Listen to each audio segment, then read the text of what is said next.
Hola a todos de nuevo, vamos con otro problema de tensiones tangenciales debidas a la flexión simple. En este caso tengo una sección en T, en doble T, que está sometida a un cortante de 50 kN. La sección, ojo, no es una sección delgada, ¿vale?, que funciona de forma diferente las tensiones tangenciales, sino que es una sección de gran espesor, ¿vale? Entonces se va a calcular de la manera clásica mediante la ley de Jurasky-Collignon y vamos a tener tensiones en este sentido, ¿vale?, en el sentido del cortante a lo largo de toda la pieza. Si fuera una sección de pequeño espesor, sabéis que aparecen tensiones tangenciales en las alas con sentido horizontal, ¿vale? Entonces, bueno, pues lo primero que tenemos que hacer es calcular la inercia de la sección, porque como sabéis en la fórmula de Collignon-Jurasky aparece la inercia de la sección total y no es un dato, ¿de acuerdo? Así que vamos lo primero a calcular la inercia. Vale, la inercia de la sección es muy sencillo. La sección va a estar formada la podemos suponer formada de tres piezas, ¿vale? Tres rectángulos, tres figuras simples que son tres rectángulos. Dos de ellos son iguales, a este le podemos llamar 1, 2 y 3. Dos de esas piezas, la 1 y la 3, son iguales. Y aquí tenemos, por ejemplo, el eje Z. Entonces, ¿cuál sería la inercia de la sección? Pues la inercia de la sección, la inercia según el eje Z, sería la inercia del eje según el eje Z de 1, ¿vale?, más la inercia de 2 según el eje Z, más la inercia de 3 según el eje Z. Vamos a calcular primero cuál es la inercia de 1 con respecto al eje Z. Esta pieza de aquí, al no pasar el eje por su centroide, vamos a dibujar los centroides de las secciones. Este sería G2, este sería G1 y este, que no nos va a hacer falta, será G3. Entonces, la pieza 1, su centroide, no pasa por el eje que queremos calcular la inercia, por lo tanto necesitamos aplicar Steiner. Entonces esto va a ser igual a la inercia de la pieza respecto a un eje que pasa por su centroide, más el área de la pieza por la distancia al cuadrado desde su centroide hasta el eje. Esta va a ser la distancia 1, por llamarle así. Vamos a desarrollarlo. La inercia respecto a un eje que pasa por su centroide sería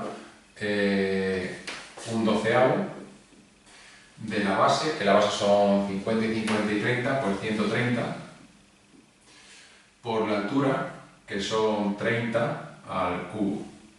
Y esto sería milímetros a la cuarta, ¿vale? Vamos a ponerlo aquí milímetros a la cuarta y así nos quitamos de poner unidades en medio. Vale, ese sería el término que tendría el rectángulo respecto a un eje que pasa por su centroide. Pero ahora hay que hacer la parte de Steiner, o sea, esa pieza tiene también una inercia debido a que está alejada del eje. Eso será igual al área, el área son 130 por 30, ¿vale?, por la distancia de 1 son 130 entre 2, 130 entre 2 son 65, pues eso es, de 65 más la mitad de lo de arriba, 65 más 15, en definitiva 90, ¿vale?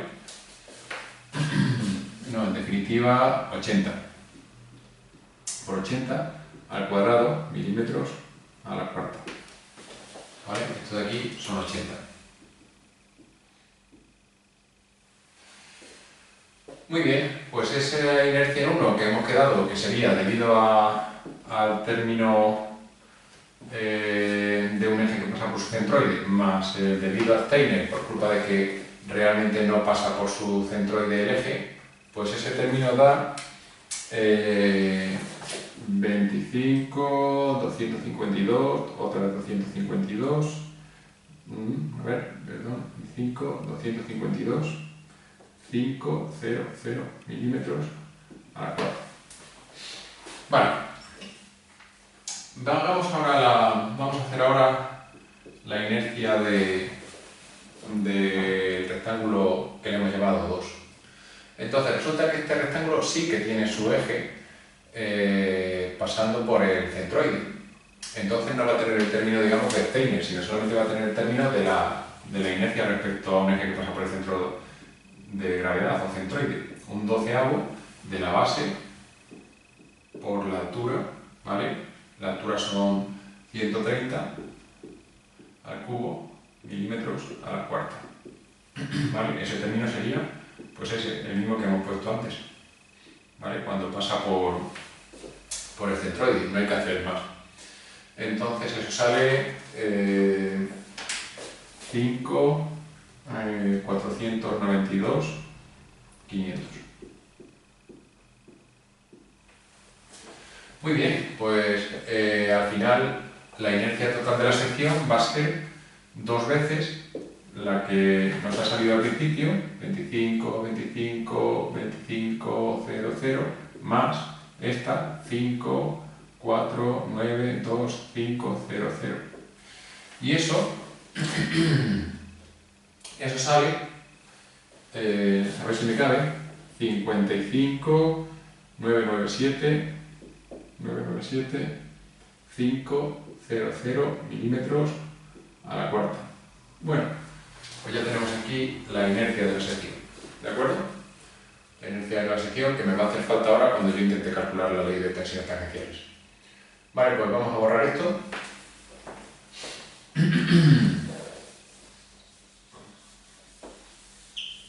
Y vamos a analizar un poco, voy incluso a borrar esto también. Me quedo con el valor de la inercia por aquí, ¿vale? Y vamos a analizar un poco las tensiones tangenciales. Entonces, la ley de tensiones tangenciales.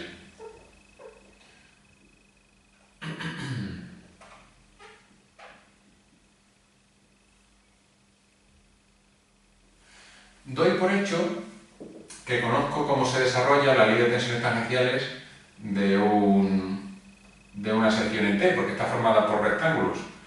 Pero bueno, quiero decir para dibujarla. Ahora la vamos a deducir, pero para dibujarla doy por hecho que sabéis cómo funcionan. Siempre que es una sección rectangular tenemos una parábola, y cuando son varias así conectadas, ahora vamos a ver cómo es, ¿vale?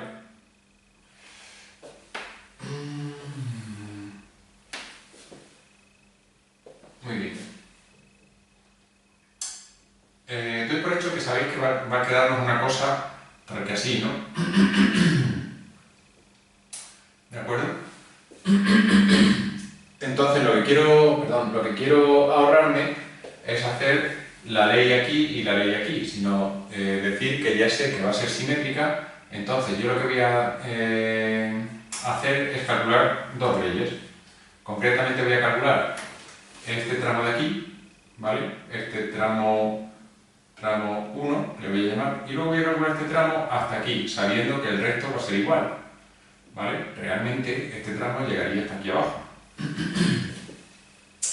Entonces, cuando yo me vaya moviendo con la I, este tramo 1 va a variar entre 130 más, a ver que me acuerde, 65 y 30, 95. Desde 95, mayor o igual que I, mayor que 65, todo es milímetros, y este de aquí va a ser 65, mayor que I, mayor o igual que 0. Me explico, realmente yo podría haber puesto aquí desde 65 hasta menos 65, pero aprovechando la simetría solamente calculo la mitad y sé que lo otro es simétrico.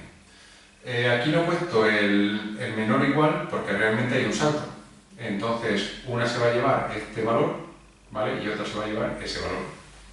¿De acuerdo? Vale, ¿por qué he sacado esto? Ya habréis visto en el tema un poco la forma que tiene la ley de esa sección, pero en general una sección rectangular tiene una ley así, ¿no? Una sección rectangular tiene una ley así, donde se va haciendo cada vez más pequeñito y la máxima está en G. Bueno, pues algo parecido pasa cuando se juntan varias secciones rectangulares, lo que pasa es que hay saltos. Hay saltos porque de pronto entras con una sección y sales con otra. ¿Vale? Entras con una sección, me he equivocado, entras con un ancho y sales con otro. Entonces el ancho hace que haya una discontinuidad. Bueno, asumido que conocemos cuáles son los tramos, vamos a calcularlos. Voy a borrar aquí y vamos con ello. Vamos primero con el tramo que hemos dicho desde 95 mayor o igual que I mayor que 65. La I varía entre 95 y 65. Entonces, un corte genérico de esa sección podría ser este, ¿vale? Ese es el área que queda por encima del corte. Vamos a poner aquí el eje Z, ¿vale? Y entonces, a esta distancia la llamaremos I, ¿de acuerdo? A esta distancia la llamaremos I, la que va desde aquí hasta el corte. Aquí estará G. Y bueno, pues con eso ya podemos un poco... ¿Esto de aquí qué va a ser? Esto de aquí va a ser 95 menos I. Y esto de aquí, por si acaso nos hace falta, que creo que sí, estos son 65. ¿Alguna otra cosa que nos haga falta? Esto de aquí son 130. 130. Vale. Bien, pues vamos allá. Entonces, para hacer la ley de tensiones tangenciales, por supuesto, esta ley va a ser, las tensiones tangenciales que me salgan van a venir aquí, ¿de acuerdo? Van a venir aquí las tensiones tangenciales constantes, suponemos que hay un reparto constante, la tau. Entonces tengo tau en función de I, pues va a ser igual al cortante, que eso es una cosa constante, por el momento estático, que sí va a variar con la I, partido por la B, que podemos decir que varía con la I, aunque es constante a tramos.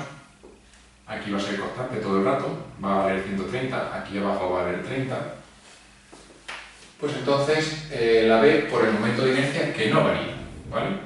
Ojo a esto, el cortante no varía, el momento de inercia no varía y lo que varía a lo largo del corte son la M y la B. En este caso, repito, la B no va a variar, pero sí es usual, si tuviéramos una sección rara, ¿vale? Sí puede variar lo que es la B, ¿de acuerdo? Al ir cortando va variando la B. Entonces vamos a ver cuánto es el momento estático en función de I. Pues el momento estático en función de I es el área, ¿vale? Por la distancia. El área, nos estamos refiriendo al área de este trocillo, y la distancia no es otra cosa que la distancia hasta G. O sea, la distancia nos referimos a esta distancia, ¿vale? La distancia hasta G. Ese es el momento estático. Bueno, pues entonces el área, ¿cuánto vale? El área vale 130 por 95 menos I, ¿vale? Vamos a poner eso como el área. ¿Y cuánto vale la distancia G? Pues la distancia G vale, pues vale I más 95 menos I partido por 2, ¿vale? Todo eso va a estar en milímetros. Bueno, pues ese sería el momento estático. Esto creo que lo tengo. ¿Cuánto sale? Esto sale 58.600, no, perdón, 586.625 menos 65 y al cuadrado. ¿Esto qué unidades tiene? Tendría milímetros al cubo. ¿Vale? Bueno, ya tenemos cuánto vale el momento estático. El ancho en este caso es constante, ¿vale? Y y vale 130. Pues con esos dos datos me voy a la fórmula y sustituyo. El cortante son 50 por 10 elevado a 3 newtons. El momento estático es todo este berenjenal por 130 por 95, perdón, ya está puesto abajo. Sería 58, 6, 6, 2, 5, menos 65 y al cuadrado. La B hemos quedado que son 130, estos serían milímetros cúbicos, estos son milímetros. Y la inercia que la tengo ahí, pues 55, 99, 75, 00 milímetros a la cuarta. Esto viene a salir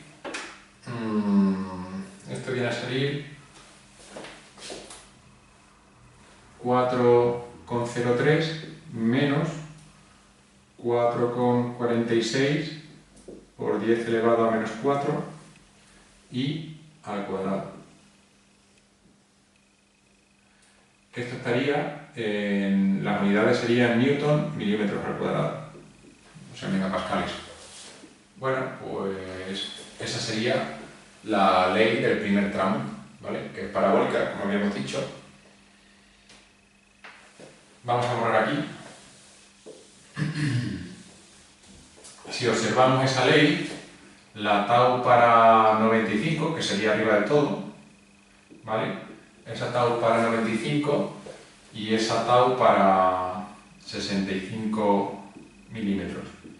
Si hacemos esa ley, para 95 debe salirnos, ¿cuánto debe salirnos aquí arriba? Pensad un momento, ¿cuánto tiene que salir ahí arriba? Al no haber área, no llegas a tener área, el momento estático se hace cero y esto, ¿vale? Debe salir cero. Arriba no puede haber tensiones tangenciales. En cuanto a 65, sí hay que hacer ese valor se hace y sale 2,15, ¿vale? 2,15 newtons partido milímetro cuadrado. Muy bien, pues esa sería la primera ley, desde 95 hasta 65. Voy a borrar porque puedo ponerle aquí a esto un 1 del tramo 1. Voy a borrar porque la pizarra no creo que me dé para hacer el otro tramo, así que empiezo desde cero el siguiente tramo. Borro.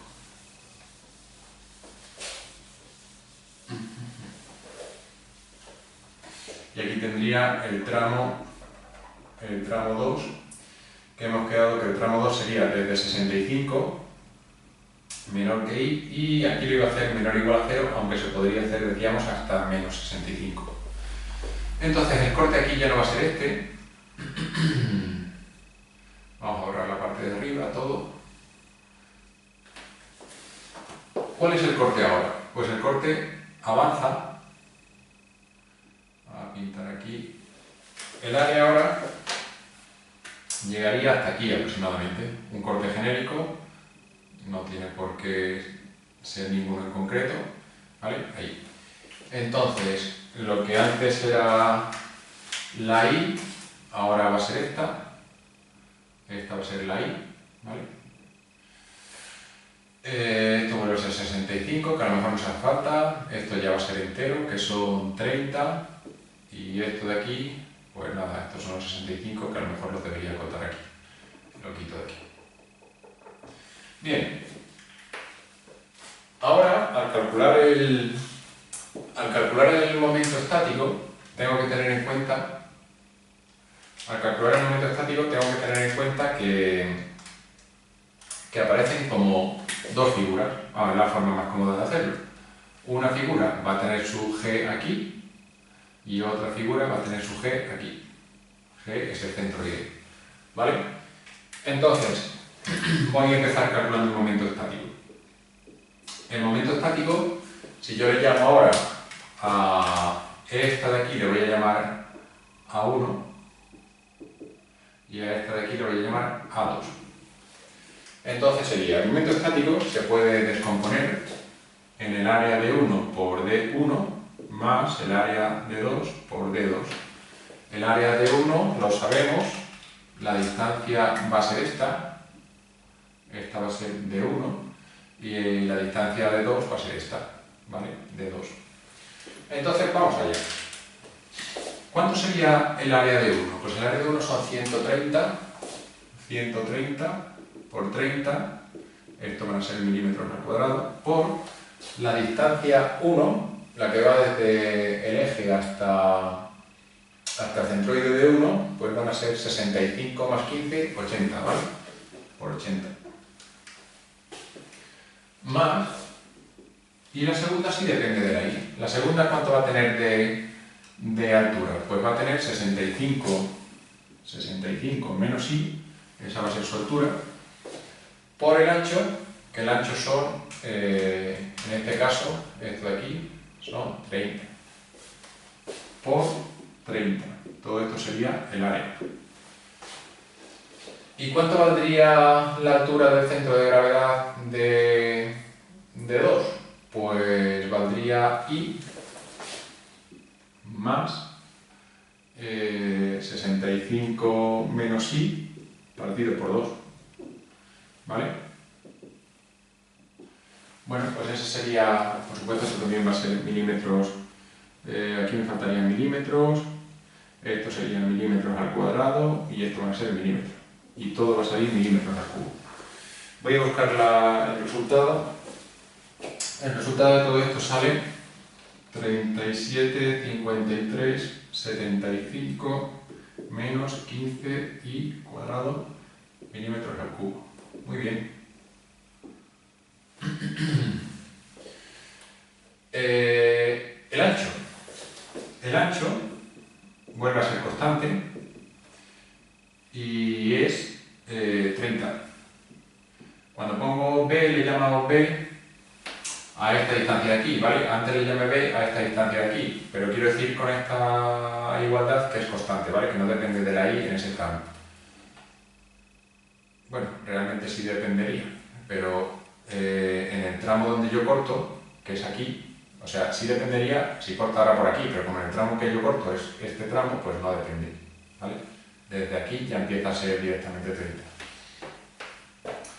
Entonces, pues volviendo a la tau respecto de I del tramo 2, pues esto será la V por ME de I partido por B y por IZ. Organizando los datos que tengo, el cortante vuelve a ser 50 por 10 a la 3 newtons. El momento estático es esta historia de aquí arriba, 37, 53, 75 menos 15 i al cuadrado.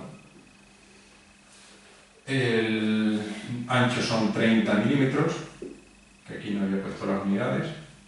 Y esto lo sigo conservando, son 55, 99, 7, 500 milímetros al cubo.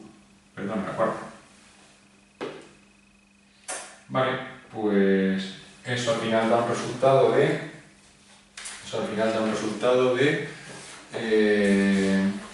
11,17 menos 4,46 por 10 elevado a menos 4 y cuadrado. Vale.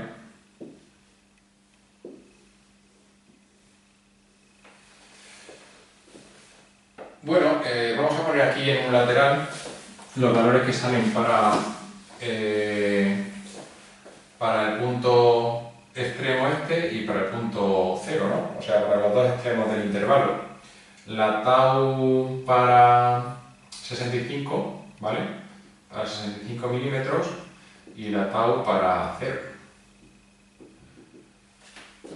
Entonces, la tau para 65, si vosotros hacéis la cuenta, pues sale 9,29 megapascales. Y la tau para 0 sale 11,17. Vale. Muy bien, pues voy a coger y voy a borrar un poco esto que tengo aquí y voy a por fin a pintar el diagrama con los resultados que he obtenido. Ya no me falta la inercia, la borro. Vuelvo otra vez a pintar el diagrama. Que ya sabía que hacía una cosa tal que así.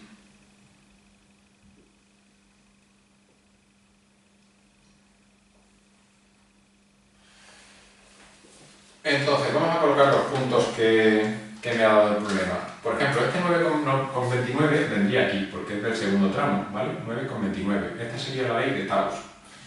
Esto, como hemos quedado, va siendo más pequeño, más grande, pega un salto, más grande, vuelve a ser pequeño, más pequeño, con un salto y vuelve a ser. ¿Vale? Eso estaría en la sección, estaría por aquí, como los he pintado a veces, ¿no? Estaría por aquí, las Taus. Bueno, este de aquí va a ser 11,17 y el otro valor que me salió antes era 2,15, ¿vale? 2,15. Pues, a ver, se podía intentar sacar el máximo de alguna manera mediante la derivada, ¿vale? Igualando a cero, pero doy por hecho que conocemos cómo va a desarrollarse la ley, o sea, conocemos cómo hace la ley y sabemos que lo que tiene pendiente nula es cuando pasa por G, la G de la sección es la que hace la pendiente nula, por lo tanto, este va a ser el máximo, ¿vale? Este va a ser el máximo. Máxima tal.